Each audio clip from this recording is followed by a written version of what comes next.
Okay, so let's say you're thinking about going for it, trying to get through the Two Sigma interview process. Mm-hmm. It can be pretty intimidating. Yeah.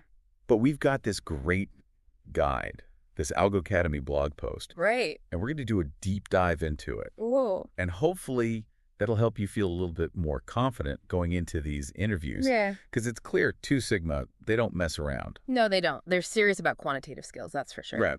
But I think what's interesting is that they're not looking for, people who can just code. Right. Little robots that just, have memorized all these algorithms. Yeah. They actually want to see how you think, how you break down problems, how you handle those tough questions. Right. And I think this blog post really digs into that. Yeah, for sure. So we're going to be covering algorithm and data structure questions, math and probability problems, Yeah.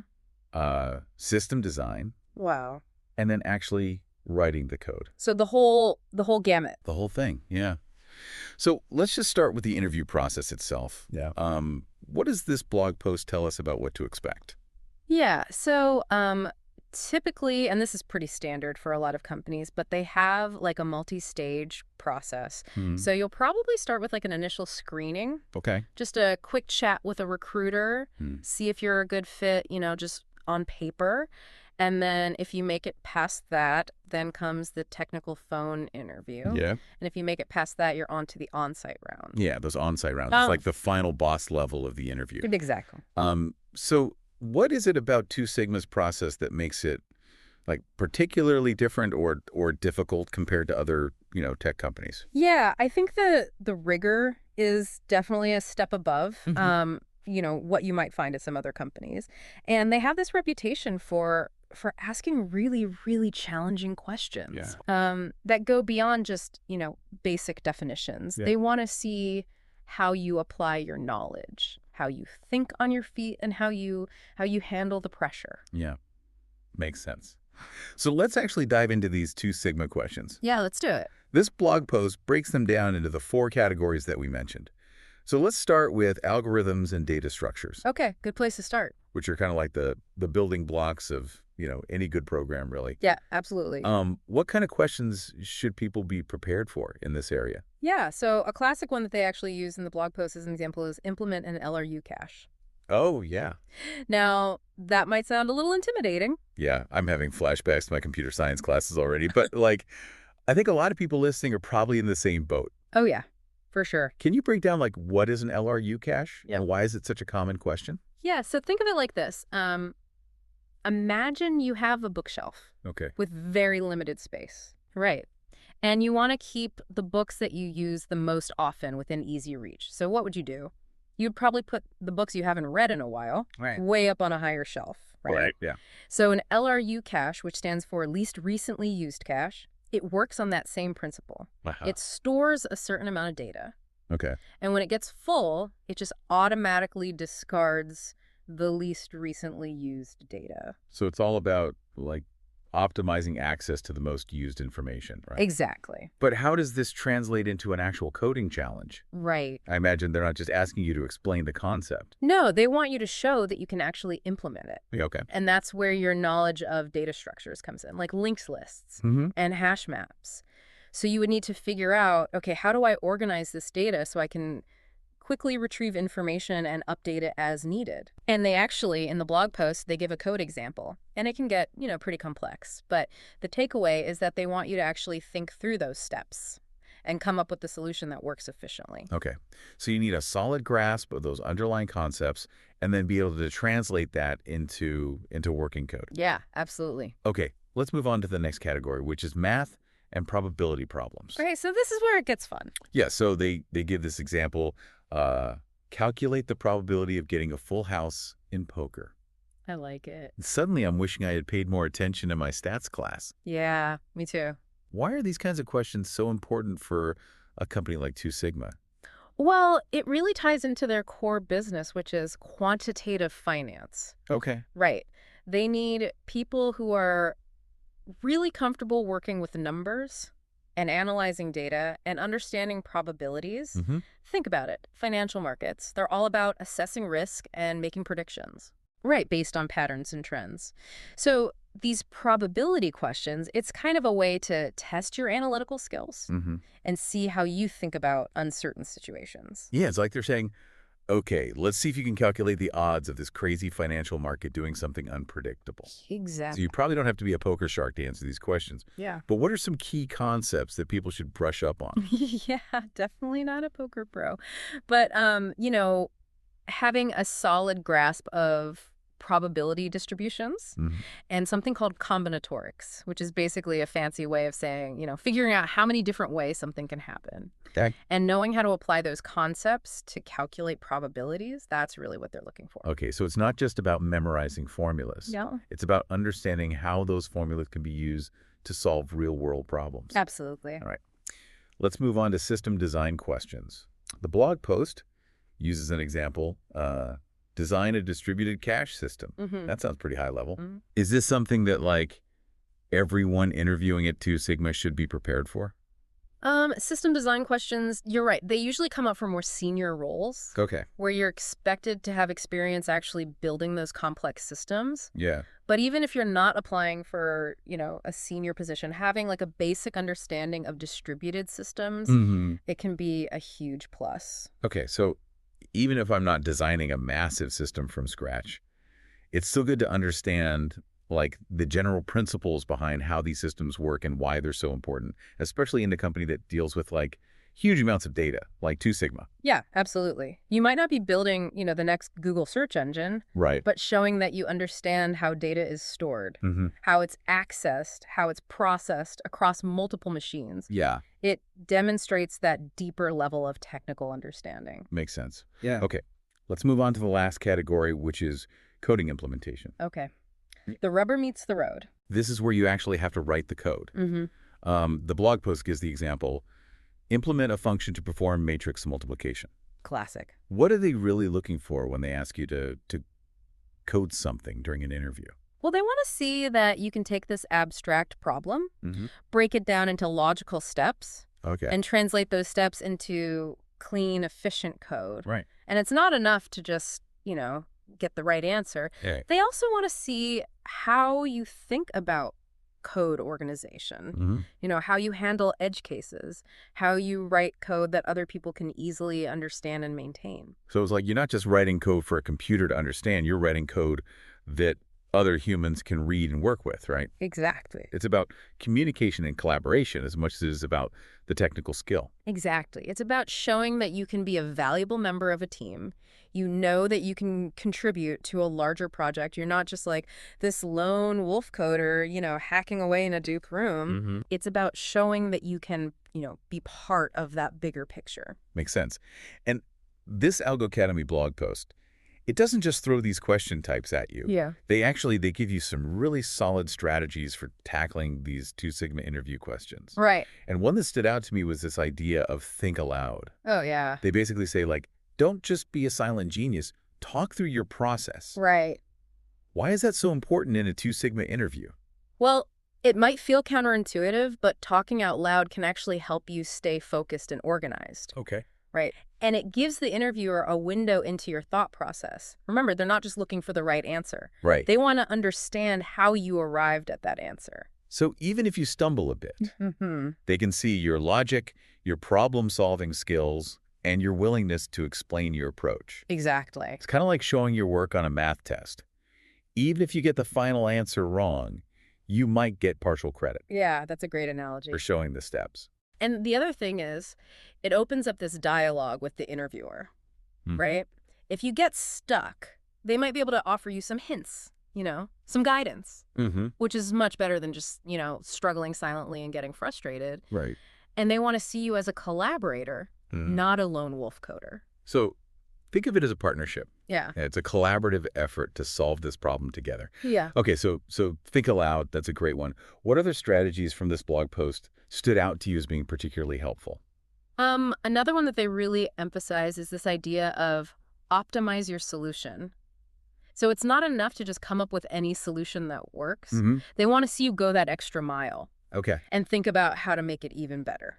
So it's like you've built a car, but can you make it go faster? Exactly. More fuel efficient. Yeah. Maybe even look a little sleeker, right? Yeah, exactly. So they're looking for things like, efficiency in terms of time and space complexity. So making your code run faster, use less memory. And they even give an example in the blog post of how to optimize a solution. They kind of take one of those earlier questions and show, okay, here's how you could improve upon this initial approach. That's really helpful because it's one thing to say, like, optimize. Yeah. But it's another thing to actually see how it's done, right? Exactly. Okay, so we've talked about the types of questions, some high-level strategies. Now let's get into some actual, like, practical advice. Okay. For someone who's actually preparing for a Two Sigma interview. Yeah. What are some, like, key takeaways from this blog post in terms of how to, like, approach this whole prep process? Yeah, well, one of the, I think, most important points that they make is that you absolutely have to master the fundamentals. Okay. It sounds obvious, but, a surprising number of candidates, they struggle with those basic data structures and algorithms. Yeah. It's like trying to, build a house without knowing how to use a hammer or a saw. You have to have those basic tools. Okay, so step one, make sure those foundational skills are rock solid. Exactly. What else should people be focusing on in their prep? The second thing is practice, practice, practice. Yes. Platforms like LeetCode, HackerRank, Mm-hmm. these are your best friends. Yeah. Because they are like training grounds. Right. Where you can work through hundreds of coding challenges, get comfortable with different problem types, track your progress. It's like training for a marathon. You wouldn't show up on race day having never run more than a mile. Right? Exactly. You got to put in those miles, train. build up that endurance. Okay, so we've got mastering the fundamentals and then just dedicated practice. Are there any other, like, little gems of wisdom from this blog post that we should highlight? Yeah, well, this one might seem a bit less obvious, but they actually mention that learning about financial markets can actually give you an edge. Really? Yeah. So even though it's a technical interview, they want to see that you have some interest in finance and kind of understand their business. Exactly. It's not about being a financial expert, but, having that basic understanding of how markets work, what Two Sigma does, and why they're asking these specific questions shows them that you've done your homework and you're genuinely interested in what they do. Right. It's like showing up for a job interview. Yeah. And being able to talk about the company's mission and values. Yeah. It shows that you're not just there for any job. You're there for this job. That's such a good point. So it's about showing them you're not just a code monkey. You're a, thoughtful, engaged individual who is interested in the bigger picture. Exactly. Okay, we've covered a lot of ground here, but I think it's also important to talk about what not to do. Right. The pitfalls. Because we all make mistakes. Yeah. But in a high-stakes interview like this, they can be, pretty costly. What are some common mistakes that people make during Two Sigma interviews, and how can we help our listener avoid them? Well, one of the biggest pitfalls is, rushing into coding before you fully understand the problem. It's like starting to build that house without looking at the blueprints. Take your time, ask clarifying questions, and make sure you have that solid plan before you start typing. So, yeah, slow and steady wins the race. Exactly. Especially when it comes to coding challenges. What other common mistakes should our listener be aware of? Another one is neglecting those pesky edge cases. Oh, yeah, the edge cases. So you might have a solution that works perfectly for the typical scenario. But what happens when you throw in some unusual inputs, right? What if the data is empty? What if the numbers are negative? What if the user enters unexpected characters? Or it's like testing a car. You don't just want to make sure it can drive on a smooth, straight road. Yeah. You need to see how it handles, like, bumps and curves and, unexpected obstacles. So how can our listener get better at anticipating those edge cases? Well, I think it's all about developing a more critical and analytical mindset. Okay. Don't just think about the obvious scenario. Yeah. Think about all the ways things could go wrong. Yeah. All the unexpected inputs that could break your code. So you're almost trying to break your own code. Exactly. And here's a little trick. Okay. Try to come up with edge cases before you start writing your code. Uh-huh. That way you can design your solution with those edge cases in mind. And your code will be much more robust and less prone to errors. Okay, so avoid that urge to just, like, immediately jump into the code. And think about those edge cases. Anything else that our listeners should should be wary of? This one might seem obvious, but it's surprising how often it happens. Yeah. And that's poor communication. Yeah. Remember, the interviewer is not a mind reader. Right. You need to be able to articulate your thought process clearly. Yeah. Explain your code in a way that makes sense. Ask clarifying questions when needed. So even if you have the technical skills, if you can't communicate effectively, that's not going to get you very far. Exactly.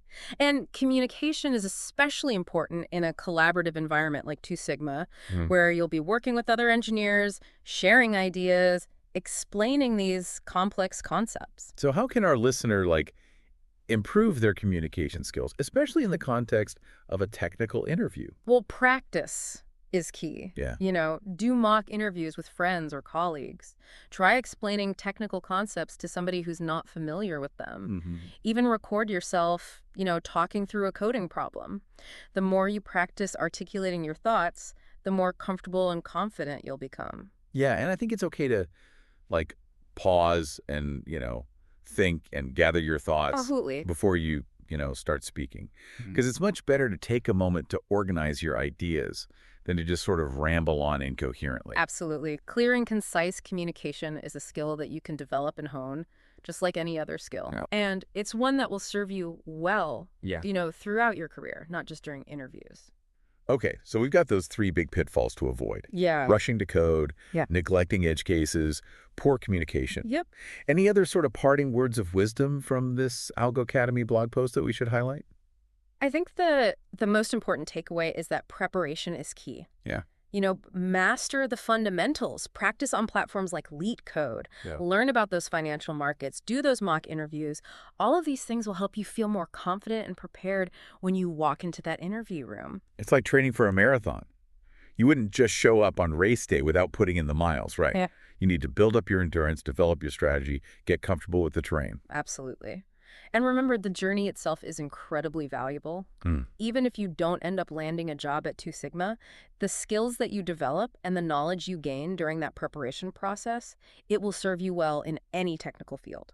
That's such a good point. It's about the journey, the growth, the learning, not just the destination. All right, we've covered a lot in this first part of our deep dive.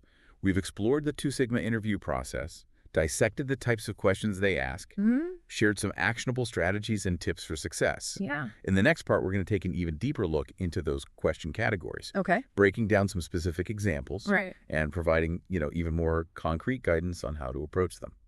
So stay tuned, because we're about to get into the nitty-gritty of Two Sigma problem solving. I can't wait. All right, catch you in the next part. See ya. Okay, ready to roll up our sleeves. Yeah. And tackle some of these Two Sigma brain twisters. I'm feeling pumped after that overview. Yeah. But I got to admit that implement an LRU cache question Oh, yeah.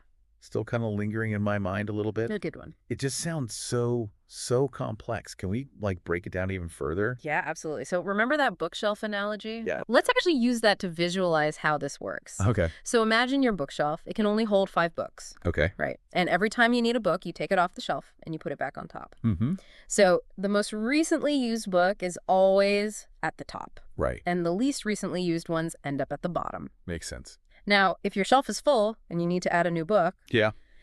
you got to get rid of one, right? Right. So you're going to remove the one at the very bottom, the least recently used. Okay, that makes the concept a little bit clearer. But how do we actually turn this analogy into actual code? Right. Well, that's where data structures come in. Okay. So you would typically use a combination of a doubly linked list Okay. and a hash map Mm-hmm. to build an LRU cache. Now, think of the linked list as your bookshelf. Okay. Each node in the list represents a book, and the order of those nodes reflects the order of the books on your shelf. Mm-hmm. Now, the hash map acts like a lookup table. It helps you quickly find a specific book without having to search through that entire linked list. But so if I need to find Moby Dick, I can use the hash map to quickly figure out where it is on my bookshelf, which is the linked list. Exactly. And when you access a book, you move its corresponding node to the top of the linked list, just like you put the book back on top of the shelf. That's pretty clever. Yeah. So I have this super organized bookshelf where the books just magically rearrange themselves based on how often I use them. Exactly. But Two Sigma is probably not going to ask me to build a virtual bookshelf in the interview. Probably not. What would an actual coding question about LRU cache look like? Yeah, so they might give you like a series of data access requests Okay. and say, okay, simulate how this LRU cache would handle these requests. What data would be stored, what data would be evicted. Right. They could even ask you to write code to implement certain operations, like inserting new data Right. or retrieving existing data from the cache. So it's about showing that you understand how the algorithm works. Yeah. You can use data structures to actually like implement it. Right. And then you can use that to solve like a specific problem. Exactly. Yeah. Okay, I'm starting to see why this is such a popular question. It's a classic. It really tests like your ability to think algorithmically. Yeah. And write, efficient code. For sure. So you ready to move on to those probability puzzles that make you feel like you're sitting at a poker table? Yeah, I'm feeling lucky. All right. The blog post focused on calculating the probability of a full house. Yeah. But what other kinds of probability questions might they ask? Oh, all sorts of things. They could ask you to calculate, the probability of drawing specific cards from a deck, Okay. the odds of winning a particular game, or even the likelihood of certain events happening, in my financial market. Right. I think the key is to show that you understand those basic principles of probability and that you can apply them to different scenarios. So it's not about memorizing poker odds. Yeah. No. It's about understanding like the underlying concept of probability itself. Exactly. Are there any like tips that you have on how to approach these kinds of questions? Yeah, I think first, try to break the problem down into smaller, more manageable chunks. Okay. Right. So, for example, if they ask you to calculate the probability of drawing a certain hand in poker, well, start by figuring out how many possible ways there are to draw that hand. Okay. And then divide that by the total number of possible hands. So it's about understanding like combinations and permutations. Exactly. Like how many different ways you can arrange a set of objects. Exactly. And don't be afraid to draw diagrams. Okay. Or, write out the possibilities. Yeah. Just to help you visualize the problem. Visual aids are always a good strategy. For sure. It's like sketching out a plan before you start, building something. Yeah. All right, let's move on to that next category. System design. I know these questions are usually like, for more experienced candidates. Right. But the blog post mentions design a distributed cache system as an example. Can we dig into that a little bit, even at a high level? Yeah, of course. Let's stick with that bookshelf analogy. Okay. Imagine you have a library with thousands of books. Okay. Right? And you want to make sure that people can find the books they need quickly and easily. Yeah. You wouldn't just have like one giant bookshelf, right? That would be chaos. Yeah, you'd need some system for organizing and distributing those books across, multiple shelves or even different rooms. Exactly. So Yeah. that's the basic idea behind a distributed cache system. Okay. Instead of storing all of your data in one central location, you spread it out Okay. across multiple machines. Mm-hmm. Now, this helps you handle larger amounts of data, Right. improve performance, and it makes your system more resilient. If one machine goes down, the other ones can pick up the slack. So if one machine crashes, everything doesn't just like explode. Exactly. But how do you decide like which data goes on which machine? Right. Seems like that could get pretty complicated. Yeah. There are a lot of different strategies for distributing data, but Yeah. one common approach is to use something called hashing. Okay. So basically, you take a piece of data, you apply a hash function to it, Mm-hmm. and the output of that function tells you which machine to store that data on. So it's like assigning each book a unique code Yeah. that tells you exactly where it belongs in the library. That's a good way to think about it. But designing a distributed cache system, it goes beyond just figuring out where to store the data. You also need to consider things like consistency, Okay. making sure that all the machines have the same up-to-date information, Right. and fault tolerance, Okay. making sure the system can continue to operate, Right. even if some of those machines fail. It's like making sure that the library is always organized, even if some of the librarians call in sick. Exactly. So even though I might not be designing a massive like distributed system anytime soon, Right. understanding those basic concepts can still be helpful in a 2 Sigma interview. Absolutely. It shows that you're thinking beyond just, writing code for a single machine, Mm-hmm. and that you understand the challenges of building systems that operate at scale. Right. Okay, let's move on to that final category, which is coding implementation. The blog post uses implement a function to perform matrix multiplication as an example. What are some like key things to keep in mind when tackling a coding challenge like that during an interview? Okay, so first, make sure you really understand the problem Yeah. and what the expected output should be. Mm-hmm. Don't be afraid to ask clarifying questions, Right. just to make sure you're on the same page as the interviewer. So don't just jump in and start blindly coding. Yeah. Take a moment to actually understand the problem. Think about the steps that are involved. Yeah, And maybe even like, sketch out a little plan on the whiteboard. absolutely. Once you have a good understanding of the problem, then you can think about, okay, what algorithm am I going to use? Okay. And how will I implement this in code? Yeah. And remember to communicate your thought process. Right, that think aloud Exactly. that we talked about. Yeah. It's not about writing the code silently. It's about explaining what you're doing and why you're doing it. Oh, sure. Even if you're like, struggling. Right. It's okay to talk about that. Absolutely. And as you're coding, pay attention to details like variable names, code organization, comments. Yeah. Write code that's easy to read, understand, maintain. So think of it like you're writing a story. Mm-hmm. You want your code to be clear, concise, and engaging Exactly. for whoever might read it.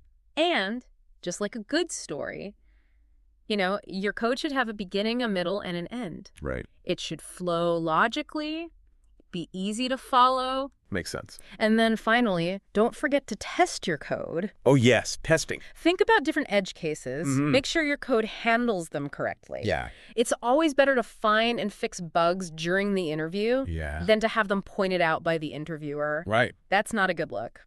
It's like, proofreading your work before you submit it, right? Yeah, You want to catch any errors or like inconsistencies before they become a problem. exactly. So I know this might seem like a lot to take in, Yeah. but remember, the key is to practice. Yes. The more you work through coding challenges Mm-hmm. and simulate that interview experience, the more confident and prepared you'll feel. It's about building that muscle memory, Yeah. getting comfortable with the process, Mm-hmm. and developing the confidence to tackle whatever they throw at you. Absolutely.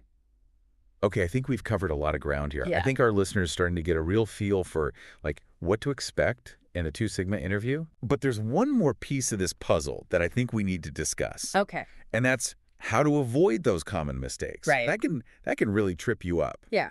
even if you have like, the technical skills. Absolutely. So let's dive into those common pitfalls Okay, let's do it. and talk about how to avoid them. All right. So we talked about all these different types of questions that you might come across in a 2 Sigma interview. Right. We've even broken down some specific examples. Mm-hmm.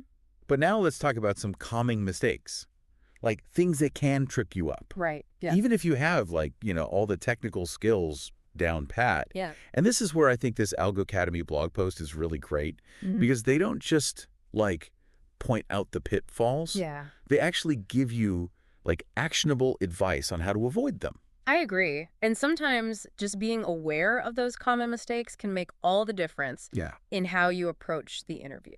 Absolutely. Yeah. So let's start with one that we've kind of touched on already. Okay. This idea of rushing to code before you fully understand the problem. Oh, yeah. Big one. It's so tempting, right? Mhm. Especially when you're under pressure, you just want to dive in and start writing code. Right. Just get going. But the blog post really emphasizes taking a moment Yeah. to clarify the requirements, Mm. ask questions, and really make sure you have a solid plan before you, even write a single line of code. Think of it like building a house.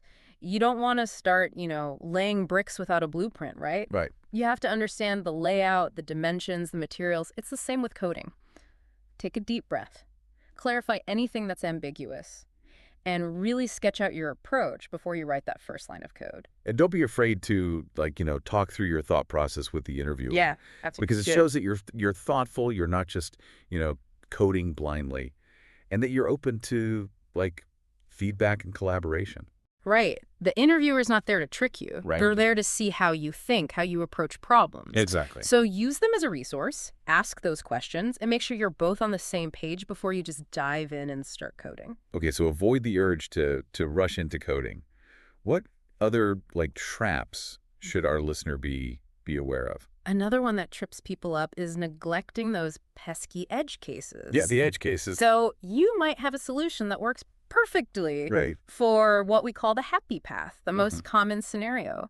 But what happens when you start introducing unusual inputs? What if the data's empty? What if the numbers are negative? What if the user enters unexpected characters? Yeah, it's like you said earlier about testing a car. You don't just want to make sure it can drive on a, smooth, straight road. Right. You've got to see how it handles, like, bumps and curves and, unexpected obstacles. Exactly. So how can our listener get better at anticipating those edge cases? I think it's all about developing a more kind of critical and analytical mindset. Okay. So don't just think about the obvious scenario, right? Think about all the ways that things could go wrong, Yeah. all the unexpected inputs that could break your code. Right. So you're almost like trying to break your own code. Exactly. And here's a little trick. Try to come up with those edge cases before you start writing your code. Oh, that's a good tip. That way you can design your solution with those edge cases in mind, and your code will be more robust and less prone to errors. So avoid that urge to just immediately start coding. Think about the edge cases. Is there anything else we should warn our listener about? This one might seem obvious, but it's surprising how often it happens. Poor communication. Oh, yeah. Remember, the interviewer is not a mind reader. Right. You need to be able to articulate your thought process clearly, explain your code in a way that makes sense, and ask clarifying questions when needed. Right. So even if you have the technical skills, if you can't communicate effectively, it's going to be tough to really impress the interviewer. Right? Exactly. It's like having a brilliant idea, but you can't explain it to anyone. Right. And communication is especially important in a collaborative environment like Two Sigma, where you'll be working with other engineers, sharing ideas, and explaining these complex concepts. So how can our listener, improve their communication skills, especially like in this context of a technical interview? Practice is key. Yeah. Do mock interviews with friends or colleagues. Try explaining, technical concepts to somebody who's not familiar with them. Even record yourself talking through a coding problem. The more you practice articulating your thoughts, the more comfortable and confident you'll become. And I think, it's okay to pause, to think. Absolutely. And gather your thoughts. Yeah. Before you start speaking. Yeah. Because it's much better to take a moment to organize your ideas than to just, kind of ramble on incoherently. Absolutely. Clear and concise communication is a skill that you can develop and hone, just like any other skill. Yeah. And it's one that will serve you well throughout your career, not just during interviews. Okay, so we've got those 3 big pitfalls to avoid. Rushing to code, neglecting edge cases, poor communication. Right. Any other kind of parting words of wisdom from this Algo Academy blog post? I think the most important takeaway from all of this is that preparation is key. Yeah, I think so too.